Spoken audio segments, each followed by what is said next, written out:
अस्सलाम वालेकुम नाजरीन, लाहौर के इलाके रायविंड से एक अहम खबर से आपको आगाह करता हूँ। लाहौर के इलाके रायविंड में एक शख्स ने अपनी बेटी को मुबैना तौर पर ज़्यादती का निशाना बना दिया। पुलिस ने मुलज़म को गिरफ्तार कर लिया। शादरा में भी एक शख्स ने अपनी बेटी से मुबैना तौर पर ज़्यादती की कोशिश की।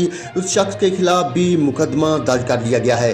लाहौर में सगे बाप के हाथों बेटी से जिनसी ज़्यादती के 2 वाक़यात सामने आए हैं। दोनों को मुकदमात मौ की मुद्दत में दर्ज कर लिए गए। रायविंड में 15 साल लड़की के वालिद ने शोहर के खिलाफ मुकदमा दर्ज करवाया कि बाप की ज्यादती से बेटी हमला हो गई। इसके बाद पुलिस ने मुलज़म खावर को गिरफ्तार कर लिया। शाहदरा में 14 साल लड़की के बाप जमशेद के खिलाफ भी ज्यादती का मुकदमा दर्ज कर लिया गया, जबकि मुलज़म फरार हो गया है। नाजरीन, आपको अफसोसनाक खबर से आगाह किया है। लाहौर के इलाके रायविंड में एक शख्स ने अपनी बेटी को मुबैना तौर पर ज्यादती का निशाना बना दिया। पुलिस ने मुलज़म को गिरफ्तार कर लिया।